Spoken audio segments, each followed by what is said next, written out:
అనారోగ్యం, ఉద్యోగం, వ్యాపారం అప్పులతో బాధపడుతున్నారా? వెంటనే జేకేఆర్ గురువు గారికి కాల్ చేసి ఈ వెబినార్ లో జాయిన్ అవ్వండి. మీకు మీ ప్రేక్షకులకి మొదట నా నమస్కారం. అలానే థ్యాంక్స్ ఫర్ దిస్ ఆపర్చునిటీ. మనము చాలామంది చాలా భయపెట్టేస్తున్నారు ఆన్లైన్లో వీడియోలు పెట్టేసి భారతీయుల్ని, ఇండియన్స్ని, తెలుగు వాళ్ళని ఇండియాకి పంపించేస్తున్నారు. గ్రీన్ కార్డులు అయిపోతాయి, H1Bలు క్యాన్సిల్ అయిపోతాయి, ఇవేవేవో పెడుతున్నారు. ఇవన్నీ కూడా ఒక ఎగ్జిక్యూటివ్ ఆర్డర్తో మార్చేసేవి కాదు. These are all congress passed laws ఇవి. సో రాత్రికి రాత్రి ఓవర్ నైట్ ఏది మారదు, అన్నీ యథావిధిగానే ఉంటాయి. కానీ ఇంతకుముందు నేను కొన్ని వీడియోస్లో మీకు చెప్పాను ఏంటంటే, ఈ కొత్త ప్రెసిడెంట్, కొత్త క్యాంపెయిన్ అయిన తర్వాత వాళ్ళకి ఒక టార్గెట్ ఉంది. ఏంటి అంటే, ఈ ప్రైవేట్ జైళ్ళు ఉన్నాయి, వాటికి కాంట్రాక్ట్స్ ఇచ్చారు, వాటిని నింపాలి, జనాలను అందులో పెట్టాలి. సో ఈ రోజున డిటైన్ చేసిన వాళ్ళని కూడా మీరు చూసినట్లయితే ఓన్లీ 10% డిటైనీస్ మాత్రమే వాళ్ళ రెస్పెక్టివ్ కంట్రీస్కి కానీ వేరే కంట్రీస్కి కానీ డిపోర్ట్ చేయడం జరిగింది. 90% పీపుల్ ఈ జైళ్ళలో ఉంటున్నారు.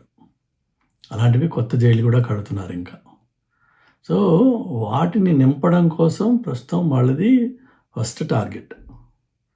దాంట్లో ముందు హడావిడిగా కొన్ని రైట్స్ చేసేసి ఏవేవైతే స్టేట్స్ ఇక్కడ యుఎస్లో ఇల్లీగల్ ఇమ్మిగ్రెంట్స్ని బాగా ఎంప్లాయ్ చేస్తారో, ఫర్ ఎగ్జాంపుల్ ఫ్లారిడా, అక్కడ అందరూ ఎవరినైతే పట్టుకోగలిగారో పట్టేసుకున్నారు, వాళ్ళని లోపల వేసేసారు.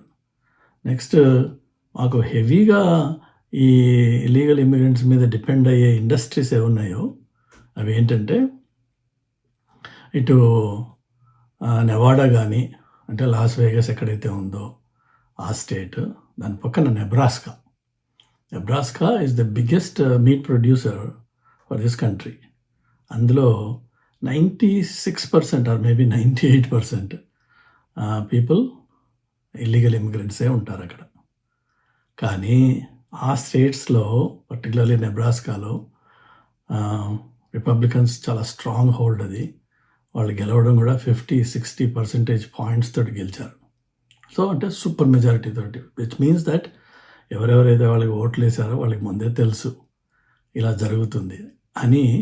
కానీ ఎవరికి వాళ్ళు ఏమనుకుంటారంటే, మాకేం కాదులే, మా ఇంటి వరకు రాడేవాడు, ఆ దొంగడు పక్కింట్లో లూటీ చేసుకుని పోయాడు, కానీ మా ఇల్లు సేఫ్, మమ్మల్ని ఏం చేయడంట. కానీ దొంగవాడు దొంగతనాలు మొదలుపెట్టాక ఈ ఇల్లు ఆ ఇల్లు తేడా ఉండదు వాడికి. అట్లాగా ఇప్పుడు Nebraska is in deep trouble, Kentucky is another state which is in deep trouble, Nevada, Florida, Texas, ఇలా ఏవేవైతే డీప్ రెడ్ స్టేట్స్ ఉన్నాయో అవి already they are in deep trouble because వాళ్ళకి లేబర్ దొరకట్లేదు. సో వాళ్ళని ఆల్రెడీ లోపల వేసేసారు, జైలు నింపేశారు. వాళ్ళ టార్గెట్స్ వాళ్ళు ఒక జైలుకి కంప్లీట్ చేసుకున్నారు. అట్లా కొత్త జైల్స్ కడుతున్నారు, వాటికి కూడా జనాలు కావాలి. సో ఇప్పుడు ఈ మ్యాస్ హంటింగ్, మ్యాస్ లిఫ్టింగ్, ఆ మ్యాస్ వలలు వేసి జనాలు పట్టడం అదే అయిపోయింది. ఇప్పుడు నెక్స్ట్ ఏంటంటే, వాళ్ళు ఏం చేస్తున్నారు, ఇమ్మిగ్రేషన్ డిపార్ట్మెంట్లో అలానే పోలీస్ దగ్గర, FBI దగ్గర రకరకాల రికార్డ్స్ గత 20-25 ఏళ్ళవి తవ్వి బయటికి తీసి, ఎవరెవరైతే వాళ్ళ సిస్టంలో డిఫరెంట్ క్రైమ్స్ చేసి ఉన్నారో, అంటే డ్రగ్ పొజిషన్లో పట్టుకున్న వాళ్ళు, ఆ ఛార్జెస్ సబ్సిక్వెంట్గా డ్రాప్ చేసినా వాడు డ్రగ్ పొజిషన్లో ఒకసారి పట్టుబడ్డాడు అంటే now he becomes a target. లేదు, ఇంతకుముందు ఏదైనా DUI కేసు అయింది, వాడిని ఫింగర్ ప్రింట్స్ చేస్తారు కేసులు అయినప్పుడు. ఇక్కడ మగ్ షాట్స్ అంటారు, ఫోటో తీస్తారు, ఫింగర్ ప్రింట్స్ తీస్తారు.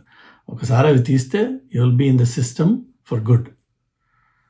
ఏదో 7 years తర్వాత లేదంటే కొన్ని రికార్డ్స్ తీసేయడము ఉంటాయి ప్రాసెస్, కానీ but record only is disabled, but it's always there and it is accessible to the law enforcement guys.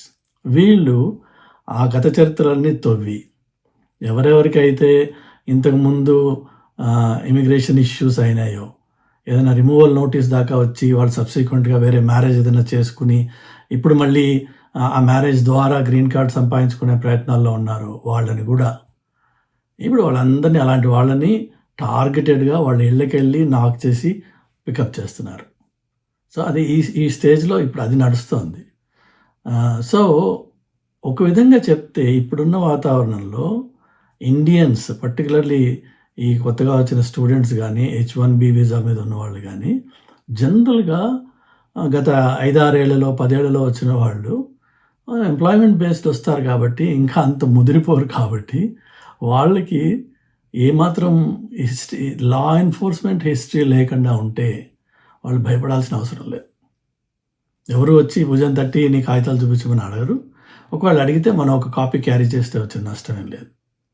కానీ ఎవరు భయపడాల్సిన అవసరం లేదు. అన్లెస్ మనము బాగా తాగేసి మంచి సౌండ్స్ పెట్టి డ్యాన్సులు చేసి పక్కింటి వాడు ఎదురింటి వాడు పోలీస్ కంప్లైంట్ ఇచ్చాడు అనుకుందాం, యు ఆర్ ఇన్ ట్రబుల్. లేక తాగి డ్రైవ్ చేసి DUI కేసు అయినా అయింది, మైనర్ యాక్సిడెంట్ అయినా సరే you are in trouble. So all those people ఎవరెవరికైతే వెనక ఈ గత కాలంలో లా ఎన్ఫోర్స్మెంట్తో ఎన్కౌంటర్స్ అయ్యాయో they are in trouble. They have to be careful. But ఎవరెవరికైతే అలాంటి ఏ గొడవలు లేవో వాళ్ళు వరి అవ్వాల్సిన అవసరం లేదు. అది ఫస్ట్ నేను చెప్పదలుచుకున్నాను, ఎందుకంటే it gives some assurance to people, particularly మీ ఆడియన్స్కి. ఇక నెక్స్ట్ వచ్చేసి ఒక నాన్ సిటిజన్స్ అంటే ఎవరెవరికైతే సిటిజన్షిప్ పాస్పోర్ట్ US పాస్పోర్ట్ ఉందో వాళ్ళు ట్రావెల్ చేయడానికి ఏమి ఇబ్బంది లేదు. We can go out and come back, no issues. కానీ ఎవరెవరైతే ఇమిగ్రేషన్ మీద అమెరికాలో ఉన్నారో, ఇంక్లూడింగ్ గ్రీన్ కార్డ్ ప్రాసెస్ నడుస్తూ I-140 వచ్చి H1B రెన్యూ అవుతున్న వాళ్ళు కూడా, లేకపోతే ఇలా వచ్చే విజిటర్స్, లేకపోతే F1 మీద ఉన్న స్టూడెంట్స్, వీళ్ళందరూ కూడా ట్రావెల్ చేయకుండా ఉండడం మంచిది. కనీసం ఒక 6 నెలల పాటు just stay calm, quiet and be in your place. మీకేం ప్రాబ్లమ్స్ రావు. ట్రావెల్ చేయొద్దు. అనవసరంగా ట్రావెల్ చేస్తే ఏమవుతుంది అంటే మీరు వెనక్కి వచ్చేటప్పుడు వాళ్ళు మిమ్మల్ని చాలా ఇబ్బంది పెట్టే అవకాశం ఉంది. ఆ ఇబ్బందుల్లో మొట్టమొదట ప్రశ్నలు అడుగుతారు, అవన్నీ ఒక ఎత్తు. రెండోది మీ ల్యాప్టాప్, మీ సెల్ ఫోన్, మీ అన్ని సోషల్ అకౌంట్స్ వాళ్ళు యాక్సెస్ అడుగుతున్నారు. అది ఇవ్వకపోతే మిమ్మల్ని అలౌ చేయరు లోపలికి. బికాజ్ ఇవ్వలేదు అంటే అందులో ఏదో సస్పిషన్ ఉందన్నమాట. ఇస్తే ఆ ఇచ్చిన దాంట్లోనే ఎక్కడైనా కమెంట్స్లో మీరు ఏదైనా anti government comments, anti government sentiments or anti government agents or influencers or పొలిటీషియన్స్ని మీరు ఫాలో చేస్తూ ఉంటే, like Facebook or Twitter or other places, అవన్నీ they can lead to some serious trouble with the port of entry. Because వాళ్ళు సమూలంగా అన్ని విధాలుగా కూడా వచ్చే వాళ్ళని వెరిఫై చేస్తున్నారు. ఏమాత్రం మీరు యాంటీ ట్రంప్ కమెంట్స్ చేస్తే immediately your entry will be rejected. Including యూరోపియన్స్కి అలా రిజెక్ట్ చేశారు వాళ్ళు ఈ రీసెంట్ టైమ్స్లో.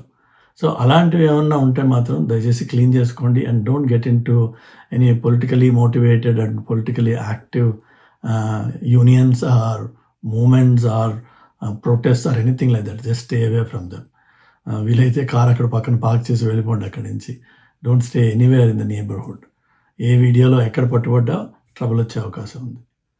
అలా కాకుండా అన్ని పేపర్లు క్లీన్గా ఉన్నాయి, మీ దగ్గర మొత్తం డాక్యుమెంటేషన్ ఉంది, you're doing a clean good job and you're with a solid established top notch employer and you been here for some time, మీ దగ్గర మీ పేపర్స్ ఉన్నాయి, హాయిగా దర్జాగా వెళ్ళొచ్చు, దర్జాగా రావచ్చు, ఎవరు మిమ్మల్ని ఆపరు. బికాజ్ మీకు ఆ క్రెడిబిలిటీ ఉంది, మీ ఎంప్లాయర్తో ఉంది, మీ క్లీన్ రికార్డ్తో ఉండాలి, అలానే మీ దగ్గర డాక్యుమెంటేషన్ ఉండాలి. నో ప్రాబ్లం దాని గురించి. అడిగితే అడగచ్చు, ఆపితే ఆపచ్చు, but who cares, you just answer the question. ఆ ఆన్సర్ చేసే కేపబిలిటీ, ఆన్సర్ చేయడానికి కావాల్సిన material, preparation and be mentally prepared that if they going to ask you questions you have the answers. The same thing ఎవరైతే India నుంచి వాళ్ళ పేరెంట్స్ని పిలుస్తున్నారో వాళ్ళకు కూడా అదే అప్లై అవుతుంది. పేరెంట్స్ని ప్రిపేర్ చేయండి. అది వెర్నాక్యులర్ లాంగ్వేజ్ అయినా లేక ఇంగ్లీష్ అయినా, ఏం అడిగితే ఏం చెప్పాలి, ఎంతవరకు ఆన్సర్ ఇవ్వాలి, ఎప్పుడు మూసుకోవాలి, ఈ విషయాలు తెలియాలి. తెలిస్తే వాళ్ళు ఏమి ఇబ్బంది పెట్టరు. ఎందుకంటే ఆఫ్టర్ ఆల్ దేనో వచ్చేవాళ్ళు పేరెంట్స్. సో వాళ్ళని మనము ఇబ్బంది పెడితే వీడికి వచ్చే లాభం లేదు. వాళ్ళకి ఏంటంటే ఈ వచ్చిన పేరెంట్ మళ్ళీ వెళ్ళిపోతాడా లేదా, అదొకటే వాళ్ళకి కావాల్సింది. సో ఆ రిటర్న్ టికెట్, మిగిలిన డాక్యుమెంటేషన్ ఉండాలి. ఇంకొక ప్రాబ్లం ఎవరికి వస్తుంది అంటే గ్రీన్ కార్డ్ హోల్డర్స్. అమెరికాలో ఇంతకుముందు కూడా నేను ఒక వీడియోలో చెప్పాను, నేను ఒక పర్టికులర్ కమ్యూనిటీ ఉంది. వాళ్ళు దాదాపు 60-70% of hotel chains like days in అని, అంటే middle level hotels, neither too expensive not two cheap, ఆ వాటిల్ని they own, literally 70% of them వాళ్ళు ఓన్ చేస్తారు. వాళ్ళు ఏం చేశారంటే గత 30-40 ఏళ్ళ నుంచి వస్తున్న వాళ్ళకున్న అలవాటు ఏంటంటే, ఒకసారి ఒకటికి సిటిజన్షిప్ రాగానే వాడి ఖానాల్లో ఎంతమందికి వాడు వీలైతే అంతమందికి గ్రీన్ కార్డులు వాళ్ళు స్పాన్సర్ చేసేసారు. అది ఒకప్పుడు, ఇప్పుడైతే 12.5 ఏళ్ళు వెయిట్ టైం తీసుకుంటుంది, ఒకప్పుడు కొంచెం తొందరగా వచ్చేది. సో ఇప్పుడు చాలామంది యాక్చువల్గా న్యూయార్క్ ఎయిర్పోర్ట్ నుంచి ఎప్పుడన్నా మీరు ట్రావెల్ చేస్తే చూస్తారు, చాలామంది ఒక నోరు తెరిస్తే ఒక ఇంగ్లీష్ ముక్క రాదు వాళ్ళకి, గుజరాతీ తప్ప వేరే ఏం మాట్లాడలేరు, కానీ వాళ్ళకి అందరికీ గ్రీన్ కార్డులు ఉంటాయి. వాళ్ళు సిటిజన్షిప్ తీసుకోరు, ఎందుకంటే వాళ్ళకి ఇండియన్ సిటిజన్షిప్ కావాలి, ఇండియాలోనే ఉంటారు వాళ్ళు. కానీ ఎవ్రీ 6 months ఇక్కడ 6 నెలలు, అక్కడ 6 నెలలు చేస్తూ ఉంటారు. ఇక్కడున్న 6 నెలల్లో వాళ్ళ హోటల్స్లో వర్క్ చేస్తూ ఉంటారు, వీళ్ళకి హెల్ప్ చేస్తూ ఉంటారు. వీళ్ళకేమో నమ్మకం వాళ్ళంటే, ఎందుకంటే ఆ కమ్యూనిటీలో ఆ ఫ్యామిలీ బేస్డ్ బిజినెస్ చేసే అలవాట్లు ఉన్నాయి వాళ్ళకి. ఎంప్లాయీని హైర్ చేసి ఎంప్లాయీకి పర్ అవర్ డబ్బులు ఇచ్చి వాటి 8 to 12 hours పైన పని చేయించుకుంటే వాడికి 12 hours వీళ్ళు ఇవ్వడం వీళ్ళకి ఇష్టం ఉండదు, 8 hours ఇస్తూ ఉంటాడు. కానీ ఎవరు మిగిలిన 4 గంటలు ఫ్రీగా చేస్తారు. సో చుట్టం అయితే వాడు ఫిక్స్డ్ రేట్ చేసేస్తారు వాళ్ళు. సో అలాగా వాళ్ళు కొంతమందిని తెచ్చుకుంటూ ఉంటారు. అది వేలల్లో, ప్రాబబ్లీ లక్షల్లో ఉండొచ్చు ఆ సంఖ్య. వాళ్ళకి ఇప్పుడు ఏమవుతుంది అంటే, ఎవరెవరైతే ఇట్లా 180 days లోపు మీరు ఇండియాలో ఉండొచ్చు అనమాట గ్రీన్ కార్డులో ఉన్న వాళ్ళు. But within 6 months if you come back again, మీరు తర్వాత నెక్స్ట్ ఇయర్ మళ్ళీ ఇంకో 6 months వెళ్తూ ఉంటారు. అలాంటి వాళ్ళని మాత్రం వీళ్ళు పోర్ట్ ఆఫ్ ఎంట్రీలో ఆపేసి వాళ్ళ దగ్గర ఒక ఫామ్ సైన్ చేయించుకుంటున్నారు. ఆ గ్రీన్ కార్డ్ ప్రాసెస్ని నేను ఇక్కడ డ్రాప్ చేసుకుంటున్నా. ఇదే ఏదైతే ఉందో, ఈ పర్టికులర్ ప్రాసెస్ ఏదైతే ఉందో, దీన్నే Trump just hates it. Family based immigration is something that he just hates it. Second వచ్చేసి బర్త్ రైట్ సిటిజన్షిప్, దాన్ని ఆయన మార్చలేడు. కానీ ఇది మాత్రం ఈజీగా కంట్రోల్ చేయొచ్చు. పోర్ట్ ఆఫ్ ఎంట్రీలో ఒక మనిషి మనకి క్యాప్టివ్గా అక్కడ ఉన్నాడు, ఈ కంట్రీ నుంచి ఒక 20 గంటలో 24 గంటలో ట్రావెల్ చేసి ఇక్కడ వచ్చి ఒక ఎయిర్పోర్ట్లో కూర్చున్నాడు. వాడికి ఎలాంటి ఆధారాలు ఉండవు. అంటే ఆధారం అంటే నేను అనేది డిపెండెన్సీ ఏంటి, ఎవరితోనా మాట్లాడి, ఎవరైనా డిఫెండ్ చేసి, ఎవరికైనా కన్సల్ట్ చేసి, ఆ అవకాశం ఏమీ లేకుండా వాళ్ళని ఒక్కడిని ఐసోలేట్ చేసి they are compelling for them to sign their rights away. దానివల్ల ఏమవుతుందంటే, ఆసారి మాత్రం వాడిని లోపలికి రాణిస్తారు గ్రీన్ కార్డ్ మీద, బట్ సబ్సిక్వెంట్గా ఆ గ్రీన్ కార్డ్ పోయేటప్పటికి then becomes a normal tourist visa మీద మళ్ళీ రావచ్చు తర్వాత కావాలంటే. బట్ గ్రీన్ కార్డ్ నుంచి పైప్ లైన్ నుంచి మాత్రం పోతాడు అనమాట. అది ఎక్కువ స్ట్రెస్ జరుగుతుంది పోర్ట్ ఆఫ్ ఎంట్రీలో. గ్రీన్ కార్డ్ హోల్డర్స్ ఈ విధంగా వచ్చేవాళ్ళు. అలా కాకుండా ఇక్కడే 5 ఏళ్ళ నుండి, 4 ఏళ్ళ నుండి, 3 ఏళ్ళ నుండి 3 monthsకి, 2 monthsకి, ఆర్ 1 monthకి, 3 weeksకి అలా వెళ్ళొచ్చేవాళ్ళు, వాళ్ళకేమి ఇబ్బంది లేదు. Because green card holder is a permanent resident, legally you have the authorisation to come in to the country.